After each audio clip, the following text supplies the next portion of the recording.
Hello, you wonderful people. John Duffy here, and I'm here to save the DCEU. We all know that DC's movies have been less than stellar, to say the least. Man of Steel, Batman v Superman, Suicide Squad, I bet you forgot about that one. All massive disappointments. Wonder Woman and Justice League were certainly better, but this cinematic universe lacks a good foundation. On top of all of that, Affleck has announced that the Flashpoint movie will be the last time he plays Batman. And since Time Warner, Warner Brothers, and DC all want different things for their movies, a reboot seems inevitable. Which is sad, because even amongst this wasteland of bad ideas, there are some genuinely good casting choices. This brings us to the dilemma of how to start over without sacrificing the good parts. The upcoming movie Flashpoint is based on the story in which Barry Allen travels back in time to save his mom from being murdered by a supervillain. Upon returning to the present, his parents may be okay, but the world is suffering from major timeline discrepancies and a superhuman war. To save the world, Barry has to go back again and actually stop himself from saving his mom. The problem is that time travel isn't an exact science, even though you would think it is. And when Barry returns to the present, the DC universe gets a reboot. In the comics, this led to the creation of the New 52. Nearly every character had a different history, appearance, attitude, and origin. If it wasn't for those iconic costumes and symbols, it would have been unrecognizable. And while this made many comic fans rightfully angry, this is what the movies need to do right now. So follow me here. Ezra Miller's Flash is going to star in the movie Flashpoint. By the end of the movie, when he goes back and fixes everything, Barry should notice that things are not like they were at the start of the movie. The very next movie is the beginning of my rebooted DCEU, and it's all about Krypton.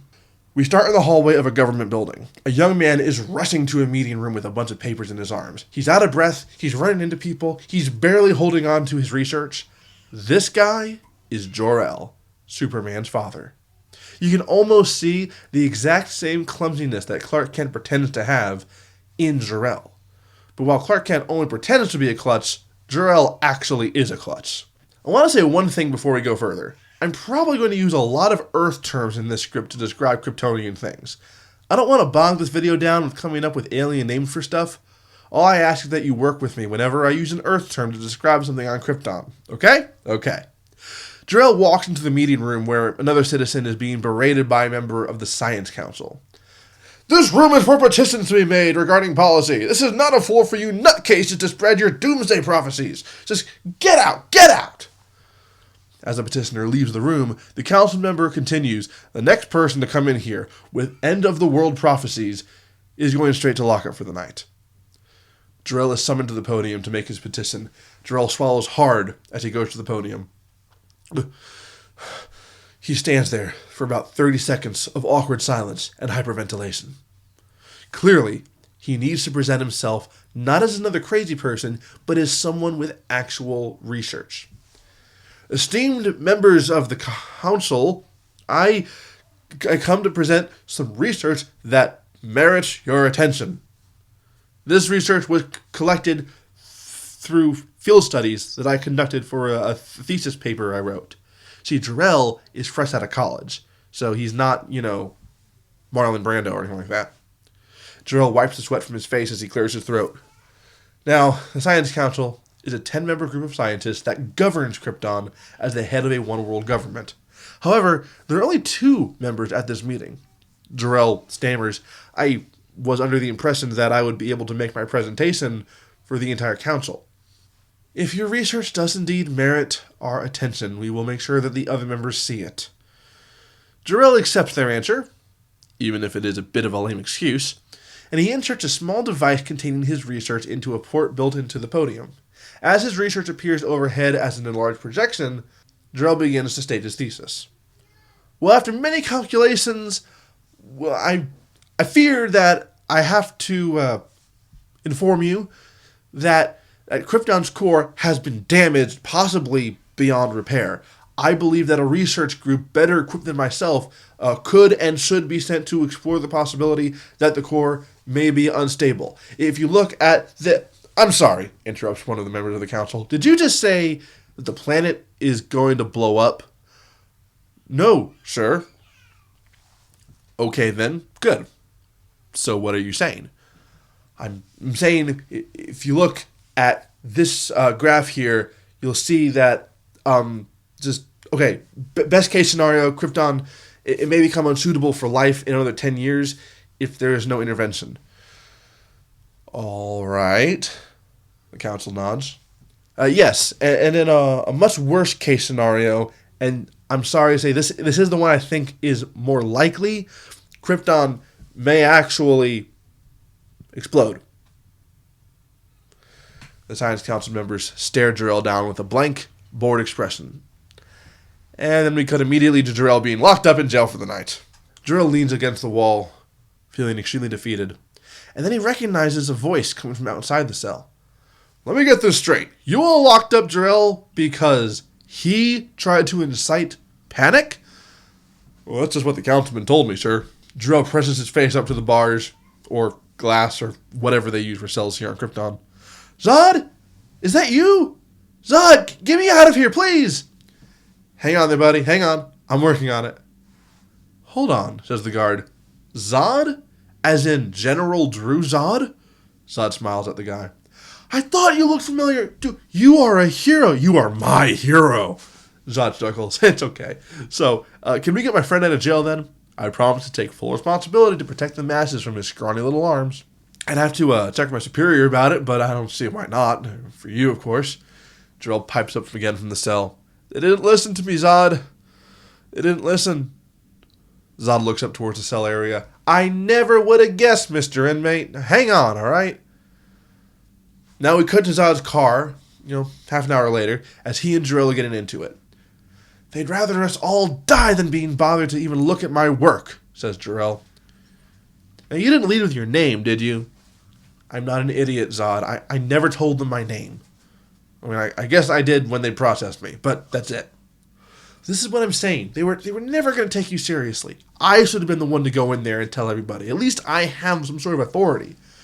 You don't know the science. You don't know the research. You would have been reading from note cards. Do you think they would have taken that seriously? Yeah, well, I still could have tried. But what's done is done. We need to get to work coming up with an actual solution.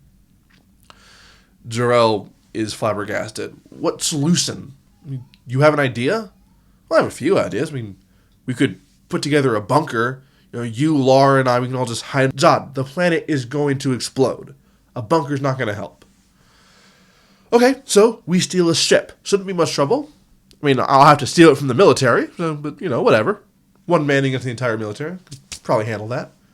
Okay, point taken, says Jor-El. You're not actually going to steal a ship, are you? No, of course not. That's impossible. Anyway, how much time do we have until, Armageddon? A year and a half at best. Well, that's plenty of time. I got things to take care of, okay? So I'm going to drop you off at your place and come by tomorrow, all right? And we can brainstorm some more. Zod drops Jor-El off and drives off to take care of his own stuff. Jor-El's wife, Laura, comes outside to meet her husband. Her smile is beaming, but it quickly falls into a frown when she sees how down Jor-El is. They didn't listen, did they? Jor-El embraces Laura. We probably don't have much to look forward to, Laura. I'm sorry. Actually, Laura places Jor-El's hand on her stomach. Jor-El quivers for a moment, falls to his knees, and begins to cry. Then he places his hand back on his wife's belly, closes his eyes, and then opens them. He still doesn't know what to do, but he looks at his wife, smiles, and assures her that somehow they will be okay. Before we go any further, let me tell you what's always bothered me about the story of Jor-El. My first problem has always been this. Why does the Science Council not see the validity of his findings? Well, in my version of the story, we've already answered that question. Jor-El is not, like I said before, Marlon Brando. He is a no-name college graduate. There's more to it, and I will get to that later, but the next problem is that Jor-El lives on a hyper-advanced scientific planet, right? Why not just book a space cruise? And get off to the nearest inhabited planet. It seems to be a smarter move and easier than secretly building a rocket in your basement. Well, for the purposes of this story, we're going to assume that interplanetary travel doesn't really happen much. I mean, you have to be rich or have a lot of status. And even then, Krypton is a race of people who are very self-obsessed and think so highly of themselves that they see no reason to, go out and mingle with aliens. So interplanetary travel does not happen much unless it's for war or research. Again, though, if he's going to build a ship, why just build a ship big enough for a baby, Why not build it for the whole family? Because if it's easy enough to do in your basement, why not make it suit your purposes? We're going to answer all these questions in time. But for right now, we cut to the Science Council for a moment of brevity. That one councilman that had the outburst earlier is talking with some other members over a cup of Kryptonian coffee. All right, get this. We had 3 people show up claiming that the planet was going to be destroyed all in the course of an hour. 3 in 1 hour? Says someone who wasn't at the petition room. Where are these crazies coming from? Yeah. And one of them said that the planet was going to explode or something to do with Krypton's core being damaged. One of the council members from across the room perks up at the mention of Krypton's core. Oh, wait, what was that? That was one of the Doomsday Prophesiers. Said that the planet was going to explode, something about his planetary mechanics thesis. Wait, this guy had research? Says the guy from across the room. He had a thesis? Yeah, but get this. When we had him locked up and processed, we found out he was an L. Oh. Well, I mean, did you at least look at his research, though? Do you have it with you? The Science Council member puts his coffee down. Okay, I get that you're the only one of us interested in that field, but is geology really worth talking to one of those crazies? Planetary mechanics, says the guy, is an interesting field. Whatever you say, Bervan. Cutting back to Zod's house the next day, Jor-El is standing at the door. Zod opens the door saying, "Ah, you're here, good." Jor-El sighs, "What am I doing here, Zod? I was up all night." Yeah, so was I. I think I have a plan to save the planet, and it involves you, Jor-El. So, were we up all night, plotting or panicking? Because my guess is it was the latter. Zod is obviously hyped up on caffeine. Lara is pregnant. Whoa, what? That's wonderful! Congratulations! How is this good news? Because instead of doing what I tell you for Lara's sake now, you'll be doing what I say for Lara and my godson. Well, that's awful presumptuous of you. What can I say? I'm optimistic, says Zod. Optimistic about being named Godfather? Oh, no, that's a given. I mean about it being a boy. Now then, back to saving the planet. Look, Jor-El, I have to know. Is there any way to save our planet? Jor-El takes a deep breath. No, Zod. No, I don't see any way of saving Krypton. Zod looks to the floor. A bit of sadness falls upon his face. I didn't think so. Zod lifts his head up, forcing a smile. He says, then in that case, we'll just have to save the people. Jor-El is intrigued. How do you plan on doing that? We, Jor-El, we are going to save our people. I have a short list of about 30 or so men and women who have my complete trust.